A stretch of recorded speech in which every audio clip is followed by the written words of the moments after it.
Okay sir. Good morning बच्चों, मेरा नाम वसुंधरा नरेंद्र पासी है और मैं आज आपको इतिहास का महिला और अन्य कमजोर वर्गों का सशक्तिकरण ये पाठ पढ़ाने जा रही हूँ। तो सबसे पहले हम लोग देखेंगे कि स्त्रियों की स्थिति क्या थी। अभी के समय में तो सबको पता है कि स्त्रियां हर एक स्तर पर पहुंच चुकी है। ऑफिस के लेवल पे देखो, विद्यालय में देखो, हॉस्पिटल्स में देखो, जहां अगर आप पुरुषों की संख्या को देखोगे तो वहीं आपको स्त्रियों की भी समान संख्या देखने के लिए मिल सकती है। परंतु ये जो स्थिति है ये हमेशा से ही ऐसे नहीं रही है। बहुत लोगों का प्रयास लगा है इसमें, बहुत सारे लोगों का जो अथक परिश्रम है, जो आज स्त्रियां जो इस तरीके से स्वतंत्रता पूर्वक कहीं पे भी रह सकती है, घूम फिर सकती है, कार्य कर सकती है, तो ये स्थिति पहले नहीं थी। तो वो जो स्थिति है, पहले की स्थिति कैसी थी? जब प्राचीन काल में भारत में जो महिलाओं की स्थिति थी वो बहुत अच्छी थी। फिर समय के साथ बढ़ते बढ़ते बढ़ते ये स्थिति में बदलाव आते गया।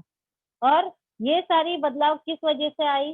क्योंकि उस समय जो मनुष्य थे, जो आदमी थे या जो व्यक्ति थे, उनकी जो मानसिकता थी वो उस पर निर्भर था।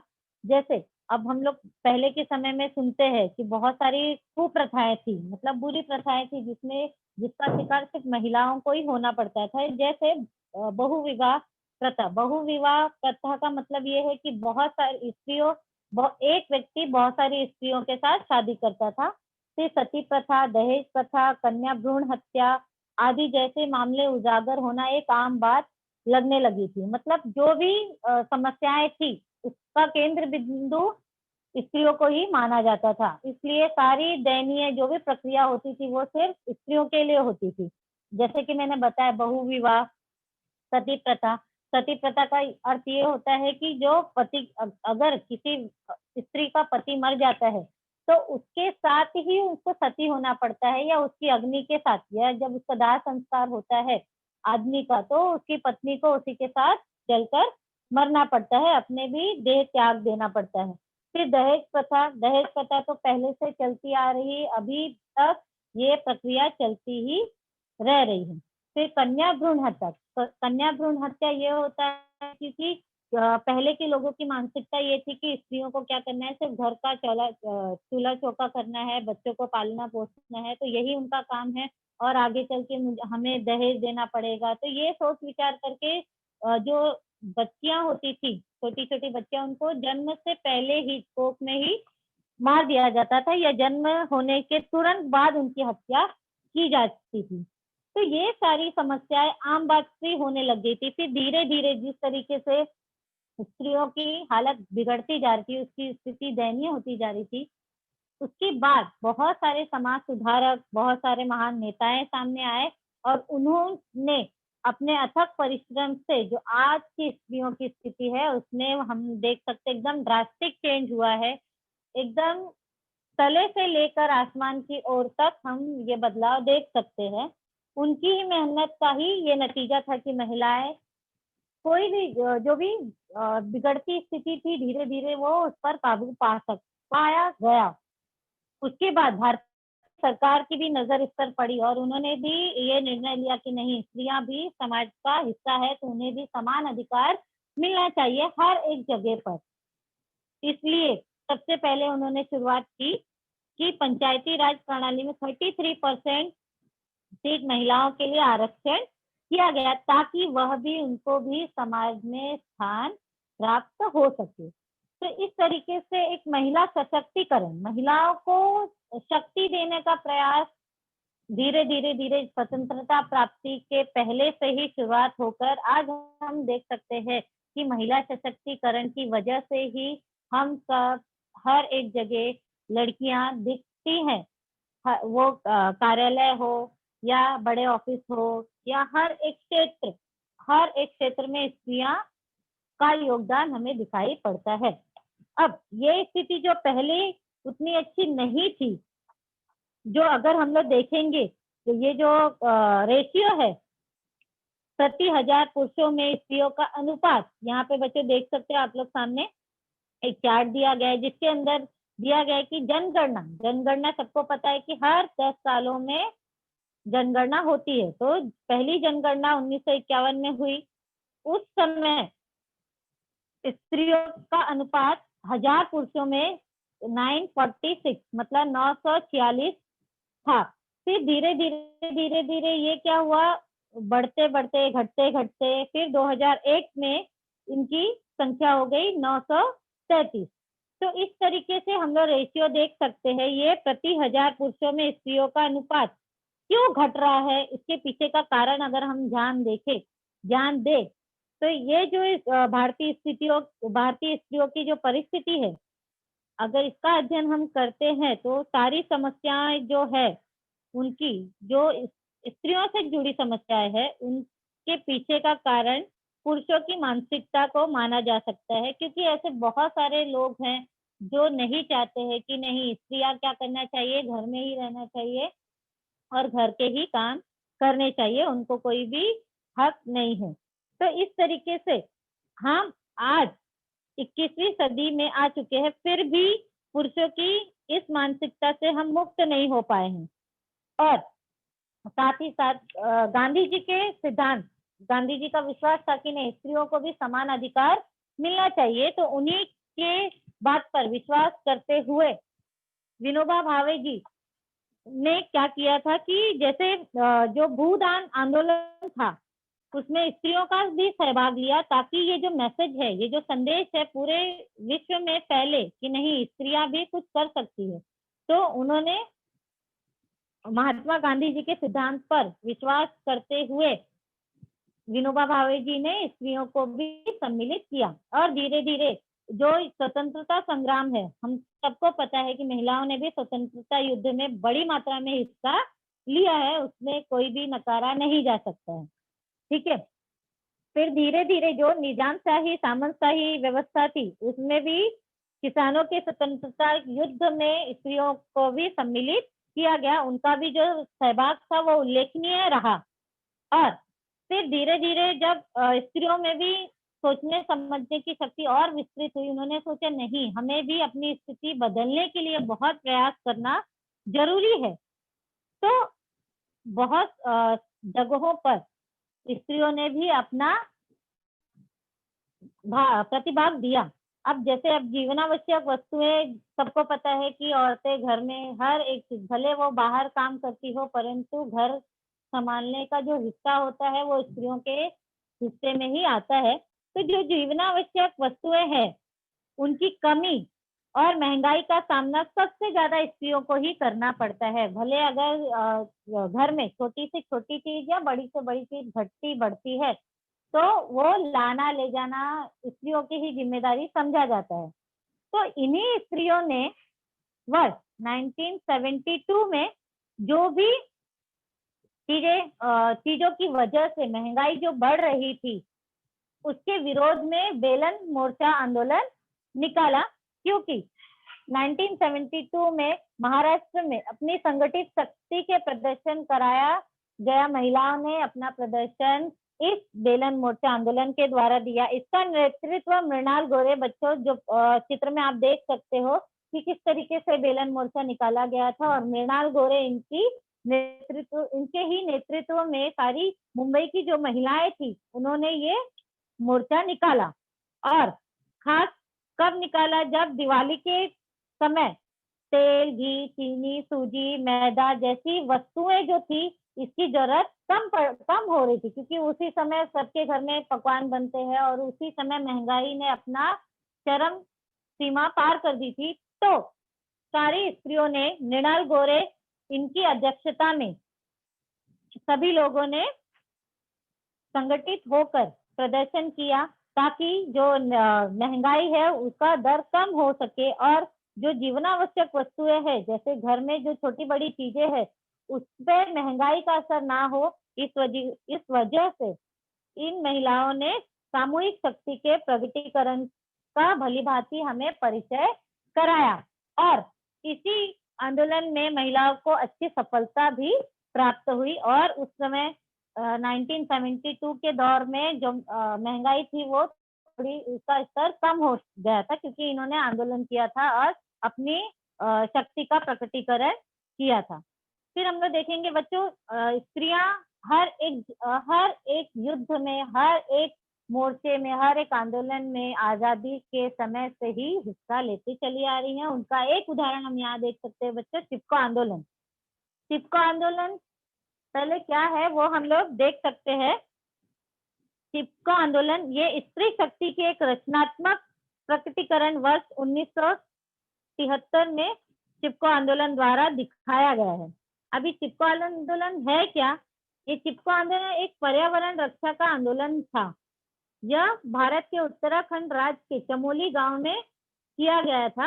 वे राज्य के ये किस कारण की वजह से ये चिपको आंदोलन शुरू किया गया था, इसका मेन उद्देश्य, एक महत्वपूर्ण उद्देश्य यह था कि जो वनों की कटाई थी उसको रोकना था, जो कि सरकार, जो कि राज्य के वन विभाग के ठेकेदारों ने वो कटाई करना शुरू किया था। तो इस आंदोलन में का मुख्य बात ये थी कि बच्चों उस आंदोलन में बढ़ चढ़कर हिस्सा स्त्रियों ने ही लिया। और एक सशक्त उदाहरण हम देख सकते हैं कि यहाँ पर श्रीमती गौरा देवी, जो चित्र में तीसरी चित्र दिख रहा है, इन्होंने स्त्रियों का नेतृत्व किया था। और इस आंदोलन की शुरुआत 1970 में भारत के प्रसिद्ध पर्यावरणविद सुंदरलाल बहुगुणा और उनका साथ दिया कॉमरेड गोविंद सिंह रावत और चंडी प्रसाद भट्ट, इनकी अध्यक्षता में ये सारे जो आंदोलन थे, उन्होंने बहुत सारे लोगों ने हिस्सा लिया। अब ये आंदोलन किस तरीके से किया गया था? तो जो हिमालय की तलहटी का जंगल है, वहां पर व्यापारिक उद्देश्य से बड़े पैमाने पे कट हो रहा था। व्यापारिक उद्देश्य से मतलब वहां से कुछ लकड़ियां यूज में ली जा रही थी, वो व्यापारिक मतलब उसका आदान प्रदान या के लिए या कुछ और पर्पज के लिए यूज किया जा रहा था। तो इस वजह से उसकी कटाई हद से ज्यादा बड़े पैमाने पर की जा रही थी, जिसका विरोध चंडी प्रसाद भट्ट और सुंदरलाल बहुगुणा जी ने किया। अब इस आंदोलन में जैसे हम लोग चित्र में देख सकते हैं कि जो वृक्ष होते हैं, पेड़ होते हैं, उसके चारों तरफ जो लोग होते हैं, स्त्रियां, बच्चे, पुरुष, इन्होंने उसको बचाने के लिए, पेड़ों को बचाने के लिए एक दूसरे से चिपक कर घेरा बनाकर उससे चिपक जाते थे ताकि कोई उनको नुकसान ना पहुंचा सके, कोई भी पेड़ काट ना सके। और कहीं कहीं जगहों पर तो राखी भी बांधी जाती थी ताकि उनकी वो रक्षा की जिम्मेदारी ले सके। तो हम देखते हैं इस तरीके से गौरा देवी जी ने अपना प्रयत्न किया। उसी के साथ साथ सुदेशा देवी और बचनी देवी जैसी महिलाओं ने भी जन जागृति की और जागृति उत्पन्न कराई ताकि बहुत सारी महिलाओं को भी एक प्रेरणा के रूप में वह सामने आए। फिर उसके बाद जैसा कि हम जानते हैं कि समाज में बहुत सारी बुराइयां हैं, तो उसमें से एक कौन सा है कि जो शराब, सबको पता आज हर एक दो घर छोड़कर किसी न किसी परिवार में शराब की लत किसी न किसी व्यक्ति को होती ही है। हम सब जानते हैं क्योंकि हम सब समाज का हिस्सा है।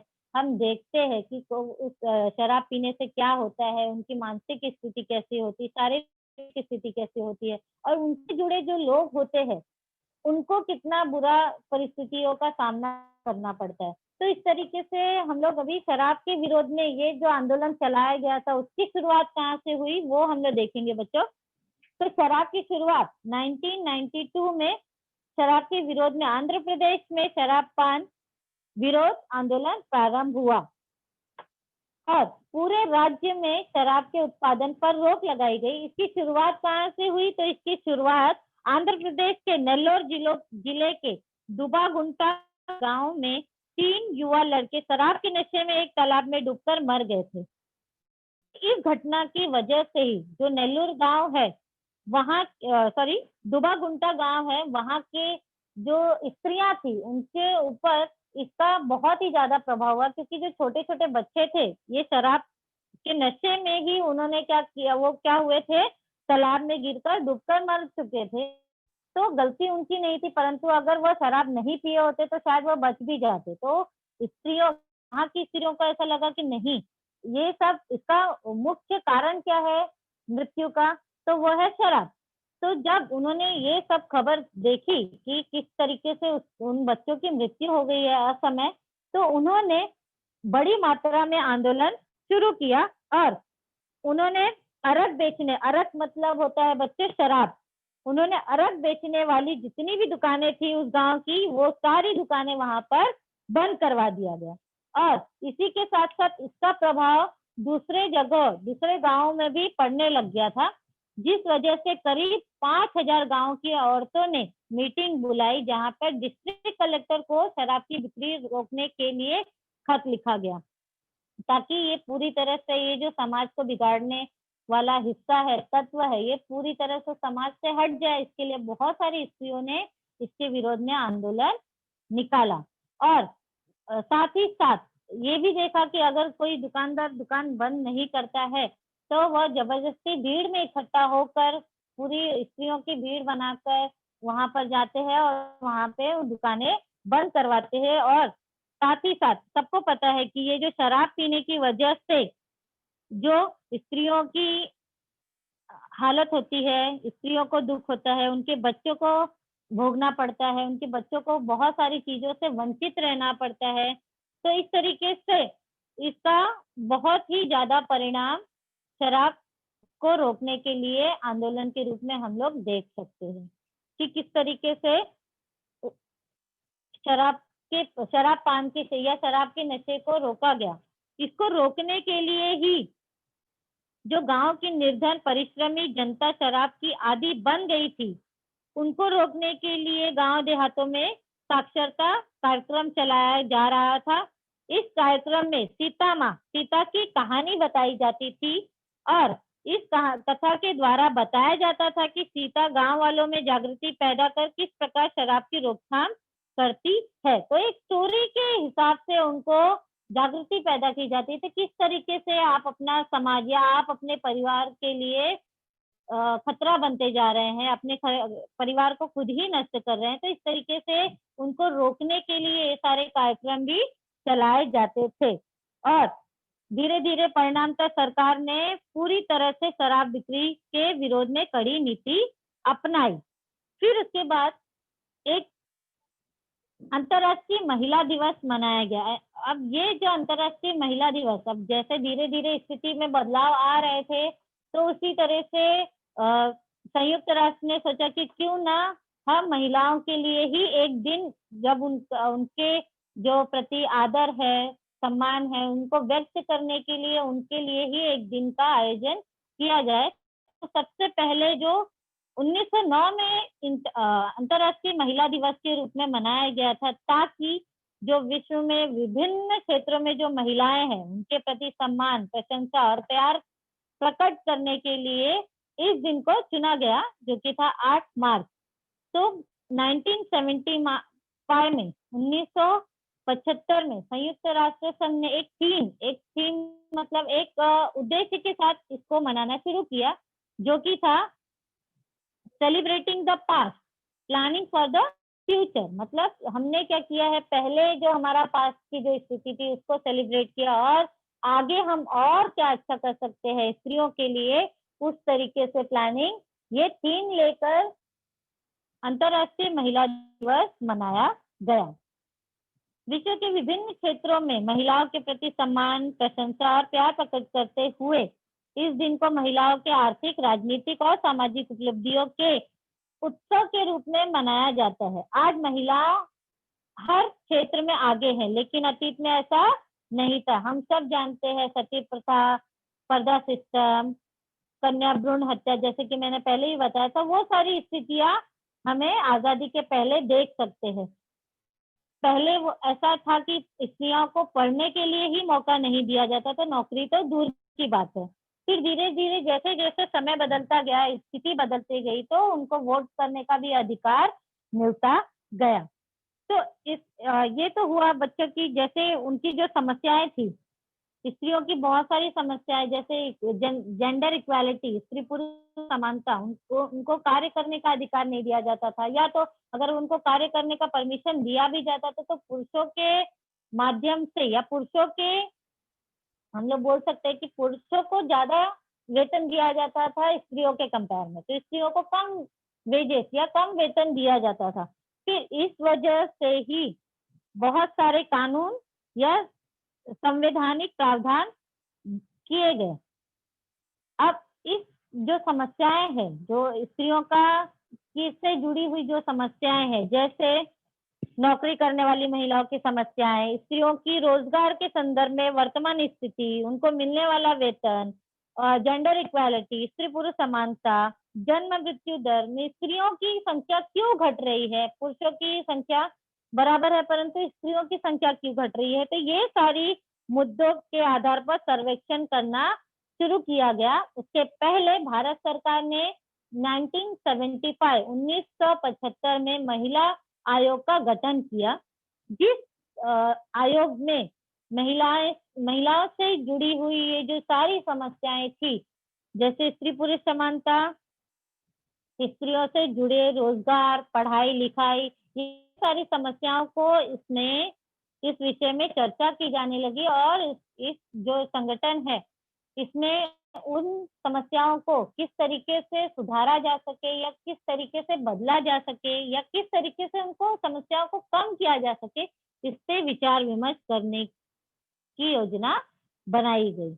और इस जो आयोग, ये जो महिला आयोग का गठन किया गया था, उनकी अध्यक्ष पद के लिए चुना गया किनको, फूल रेणु गुहा जी को, जो एक अध्यक्ष के रूप में महिला आयोग के गठन के अध्यक्ष के रूप में उनकी नियुक्ति की गई। फिर हम लोग देख सकते हैं कि जिस तरीके से बच्चों अभी हमने देखी कि बहुत सारी जो समस्याएं थी, तो इन समस्याओं को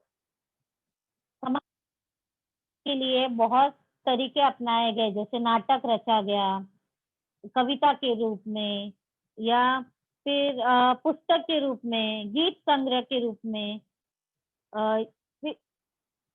ताकि समाज के लोगों को स्त्रियों की जो स्थिति है उसका भान हो सके। तो यहाँ हम लोग देख सकते हैं कि किस तरीके से बहुत सारे जो संगठन थे, सरकारी गैर सरकारी, उन्होंने भी अपने महिला सशक्तिकरण के लिए अपना दारोमदार निभाया। तो सबसे पहले यहाँ हम लोग देख सकते हैं कि संगठन बना स्त्री मुक्ति संघर्ष समिति, जिसमें क्या क्या जानकारी थी या क्या क्या उपक्रम किए गए स्त्री मुक्ति संघर्ष समिति में। सबसे पहले महिलाओं के लिए राज्यव्यापी परिषद आयोजित किया गया, जिसके अंदर बहुत सारी महिलाओं का ने सहभाग लिया।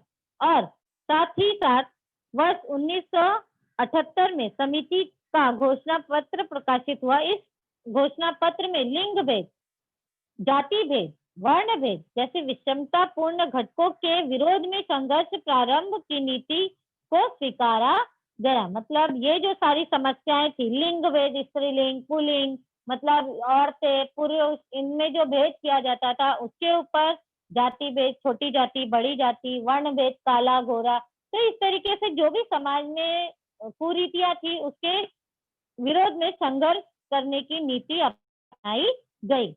अब इसी के साथ साथ बहुत सारी जो अपनी रचनाओं द्वारा स्त्रियों को उनका हक दिलाने के लिए प्रयत्न किया गया, उसमें से क्या था, स्त्री मुक्ति की ललकार गीत संग्रह, ज्योति मापसेकर का लिखा हुआ नुक्कड़ नाटक मुलगी झाली हो, बेटी पैदा हुई जी, और मुखपत्र प्रेरक ललकारी, प्रेरणादायी ललकार जैसे उपक्रम भी प्रारंभ किए गए, ताकि समाज में जो अगर ध्यान नहीं भी देते हैं तो भी उनका ध्यान अपनी ओर केंद्रित करने, अपनी लेखनी के द्वारा, अपने नाटक के द्वारा उनका ध्यान केंद्रित किया गया, ताकि सभी लोगों को ये ज्ञात हो सके, नहीं, स्त्रियां भी समान है और उनको भी समान दर्जा मिलना चाहिए। इस वजह से प्रयत्न किए गए।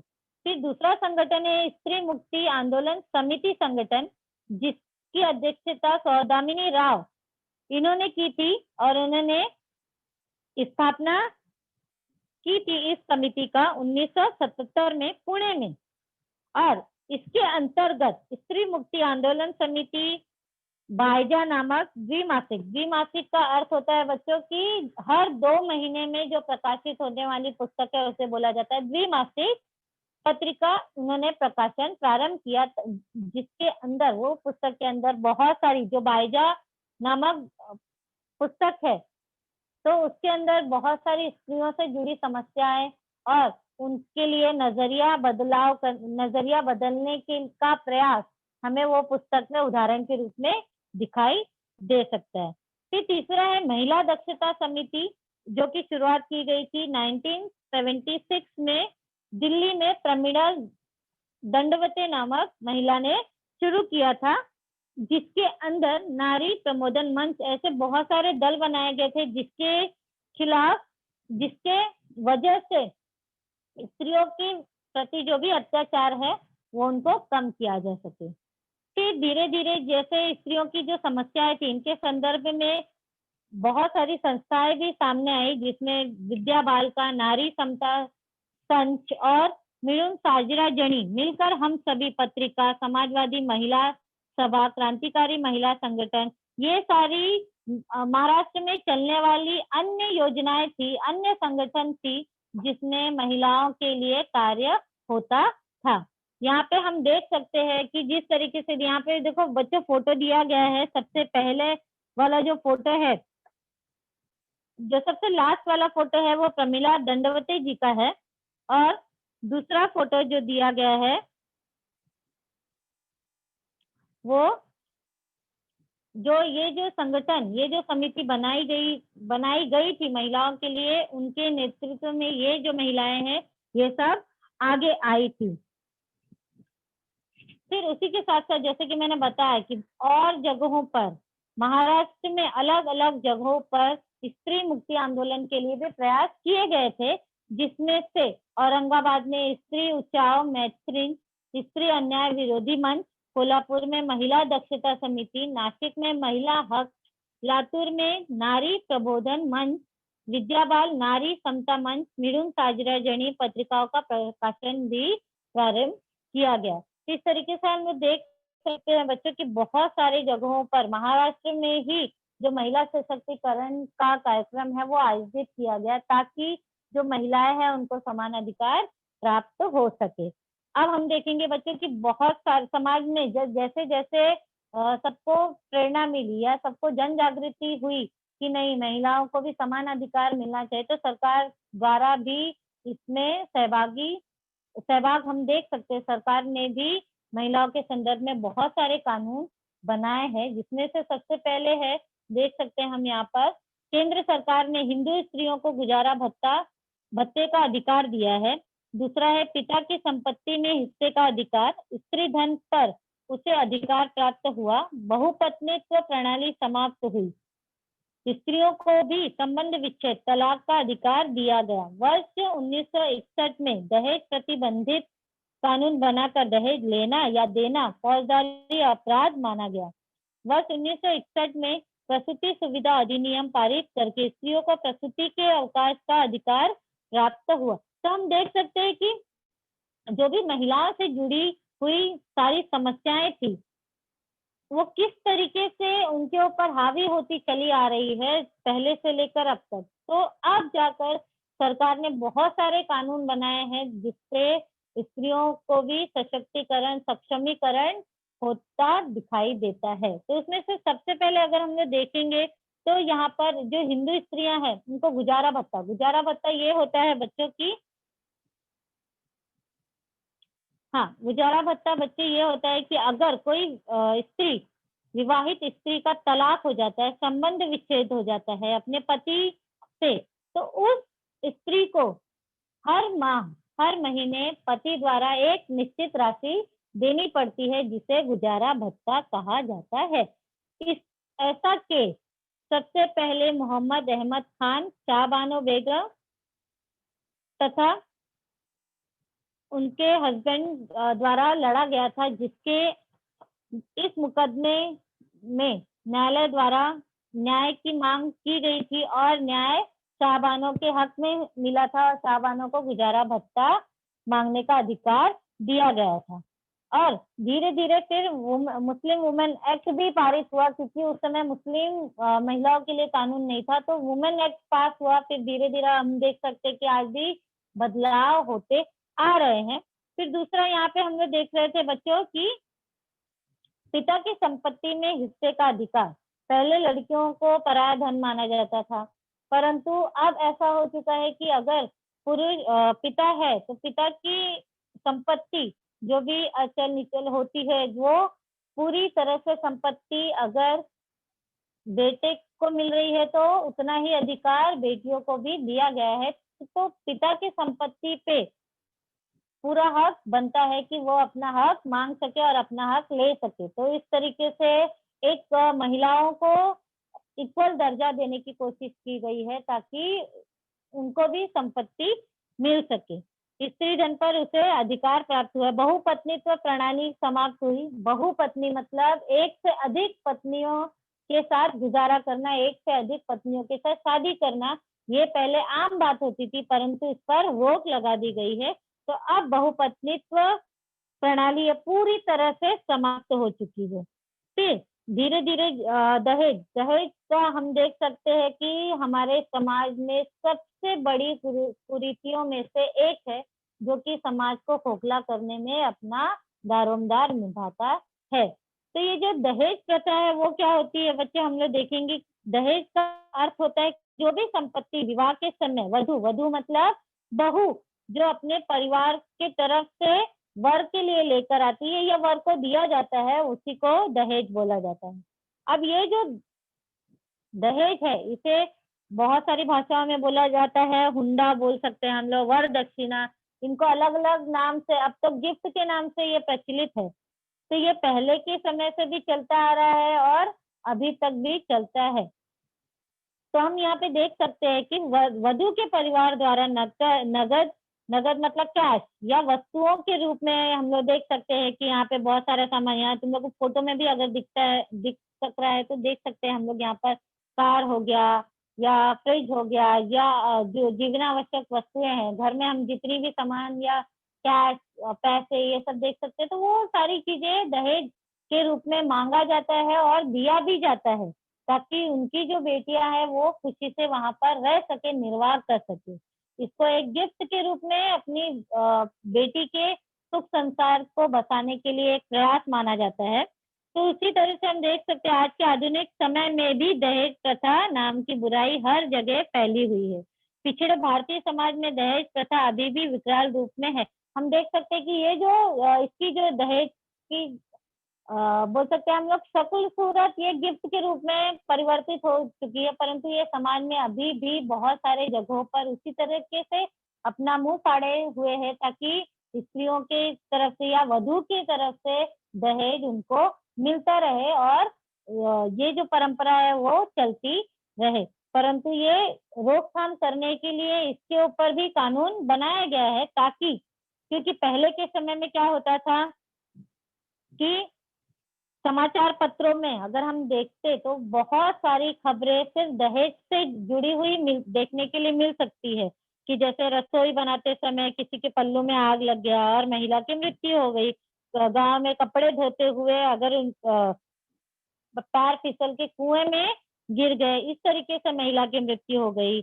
या फिर कहीं पर गैस लीक हो जाती है। तो इस तरीके से हम लोग देख सकते हैं कि दहेज उत्पीड़न का जो मामला बनता है तो इसके पीछे क्या क्या कारण होता है, किस कारण के वजह से उनकी असमय मृत्यु हो जाती है। तो ये सब जो मृत्यु का कारण जो बनते हुए आ रहे थे उसके पीछे एक ही मकसद क्या होता था, दहेज।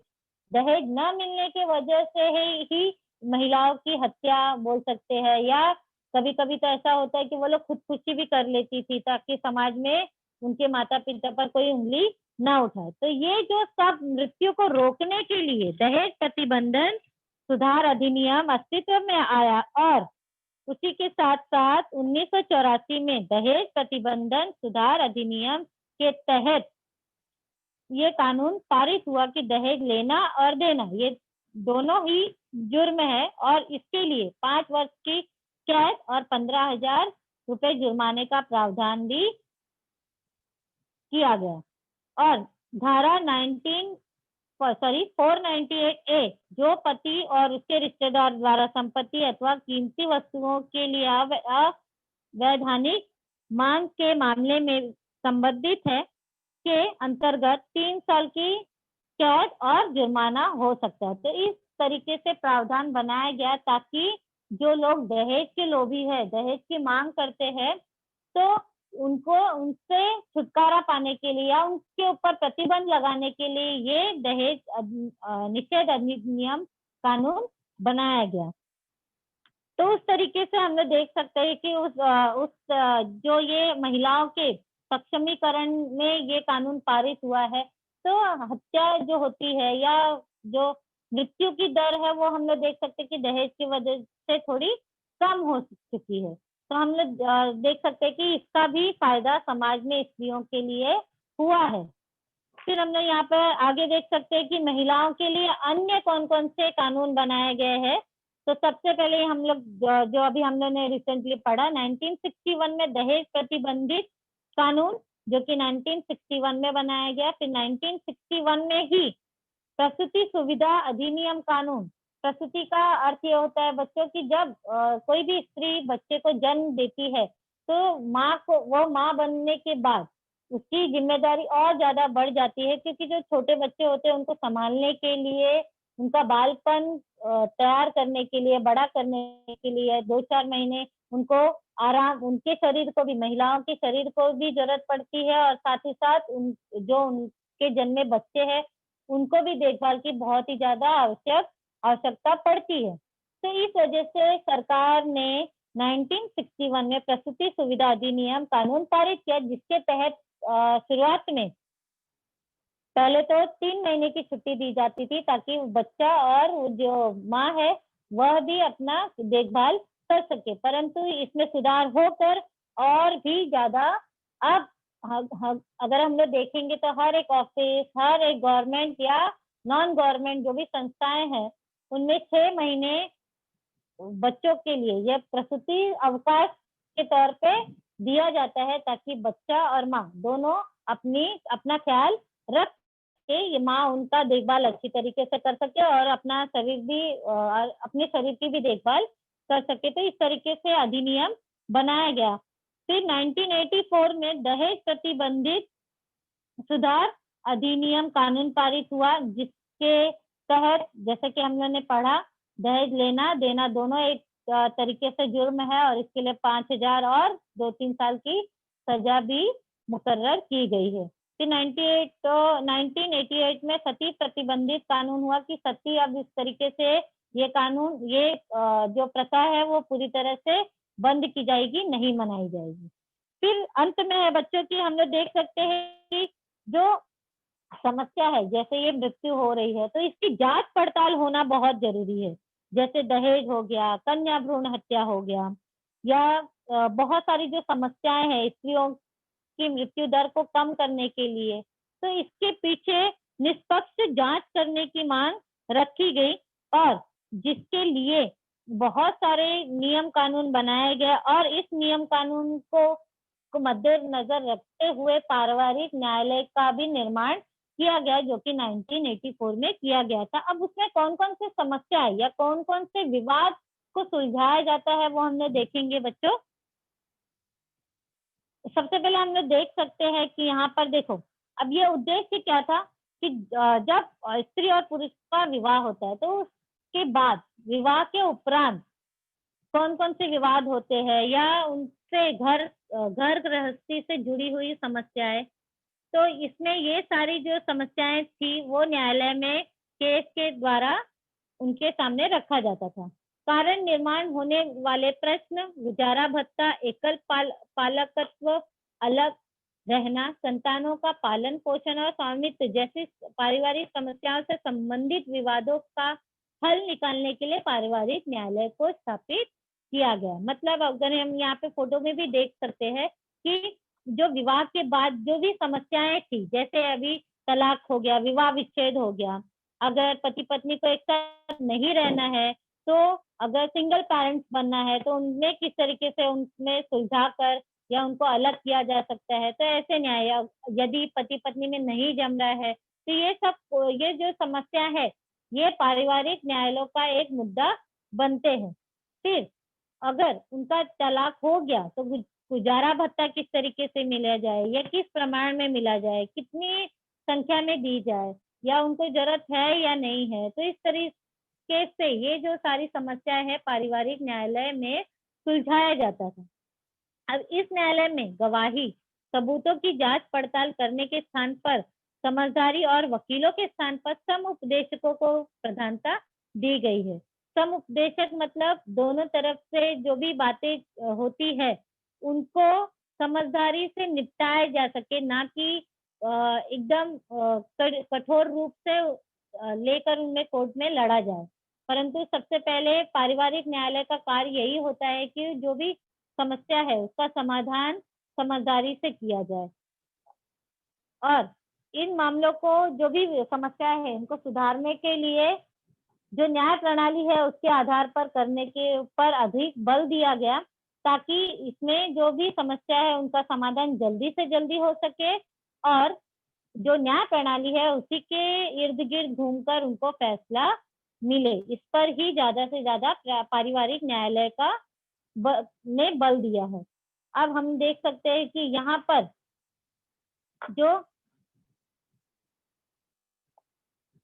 यहाँ पर जो भी समस्याएं हैं उसमें से अगर हम देखेंगे तो जो गुजारा भत्ता, जैसे कि मैंने बच्चों पहले ही बताया है कि गुजारा भत्ता होता क्या है।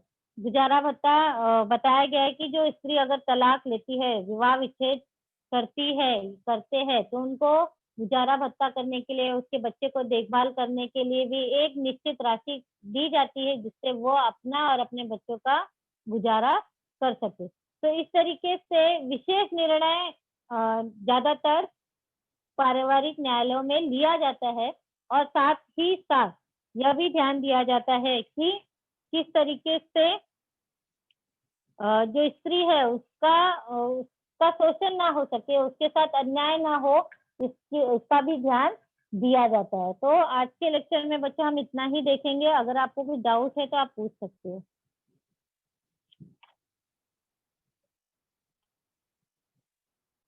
हेलो। जैसे कि पढ़ा कि महिला तथा अन्य वर्गों का सशक्तिकरण, उसमें सबसे पहले हम लोग ने महिलाओं की जो स्थिति है पहले से लेकर अब तक किस तरीके से बदलाव हुआ, ताकि जो पहले की स्त्रियां थी उनमें किस तरीके से कौन से कानून द्वारा उनको सशक्तिकरण किया गया, वो हम लोगों ने पढ़ा। क्योंकि महिलाओं की जो स्थिति थी पहले, बहुत सारी कुप्रथाएं थी जिसका शिकार सिर्फ महिलाओं को ही होना पड़ता था। उसमें से बहुत सारा हमने ने आज पढ़ा, जैसे दहेज प्रथा, सती प्रथा, बहु विवाह प्रथा, कन्या भ्रूण हत्या। इन सब के बारे में जानकारी लेते हुए हमने ये भी पढ़ा कि किस तरीके से कानून बनाए गए। सरकार ने भी स्त्रियों के सक्षमीकरण और सशक्तिकरण उनको आगे बढ़ाने के लिए, समाज में इक्वल दर्जा दिलाने के लिए किस तरीके से कानून पारित हुआ, जिसकी वजह से ही स्त्रियां आज हर जगह, हम हर एक फील्ड में, हर एक क्षेत्र में स्त्रियों का योगदान देख सकते हैं। जमीन से लेकर आसमान तक हम स्त्रियों को हर एक क्षेत्र में देखते हैं आज। तो उसी के साथ साथ हमने ये भी देखा कि स्त्रियों ने ही स्त्रियों को बदलने का प्रयास किया है, जिसमें बहुत सारी स्त्रियों का योगदान था। जैसे कि हम लोग ने पढ़ा कि यहाँ पर चिपको आंदोलन हो गया, मृणाल गोरे द्वारा बेलन मोर्चा आंदोलन हो गया, फिर डॉक्टर फूल रेणु गुहा द्वारा महिला आयोग का जो गठन किया गया था उसमें अध्यक्षता के रूप में उनको प्राप्त हुई थी जगह, जिसमें रहकर उन्होंने किस तरीके से महिलाओं की जो समस्याएं थी, रोजगार से जुड़ी हुई, शिक्षा से जुड़ी हुई, नौकरी के स्थान पर जो भी समस्याएं थी उनका निराकरण किया गया। फिर प्रमिला दंडवते द्वारा किस तरीके से महिला दक्षता समिति की स्थापना हुई। साथ ही साथ जो केरल, उड़ीसा, मध्य प्रदेश, उत्तर प्रदेश, इनके द्वारा ही, प्रमिला दंडवते के द्वारा ही अन्य राज्यों में भी महिला दक्षता समिति का निर्माण किया गया। इस संगठन में किस तरीके से दहेज, स्त्री भ्रूण हत्या, घरेलू हिंसा, अत्याचार जैसी बहुत सारी समस्याओं के खिलाफ संघर्ष देखा हमने कि किस तरीके से उनको वहां से हटाया गया, किस तरीके से समस्या को हटाया गया पूरी तरह से। फिर हमने ये भी देखा कि महिलाओं को बचाने के लिए दहेज प्रतिबंधित कानून बना। हम लोगों ने कानून भी बहुत सारे देखे कि किस तरीके से कानून बनाया गया, जो कि 1961 में दहेज कानून पढ़ा। फिर प्रसूति सुविधा पढ़ा कि किस तरीके से जो जन्म देती है माँ, उनको भी और साथ में उनके जन्मे हुए बच्चों को भी देखभाल की आवश्यकता है। इस वजह से उन्हें 6 महीने के लिए उनको अवकाश की प्राप्ति हुई ताकि वह अपना और अपने बच्चों का ख्याल रख सके। फिर हम देख सकते हैं कि सती प्रथा ये पूरी तरह से आज हर एक भारत के हर एक हिस्से में हम देख सकते हैं कि सती प्रथा का एक भी किस्सा हमें सुनाई नहीं पड़ता है। तो ये हम कानून देख सकते हैं कि ये जो सारे कानून बने हुए हैं उसका पालन करते हुए स्त्रियां आज पूरी तरह से स्वतंत्र है और स्त्रियां हर एक जगह जा सकती है, पढ़ सकती है, आगे बढ़ सकती है, अपना सपना पूरा कर सकती है। तो ये जो सक्षमीकरण है, ये जो सशक्तिकरण है, ये जो शक्ति है, ये सब कहाँ किसकी देन है?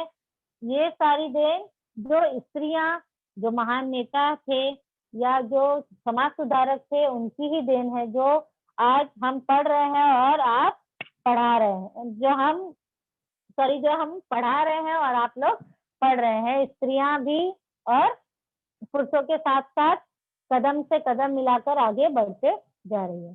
Thank you.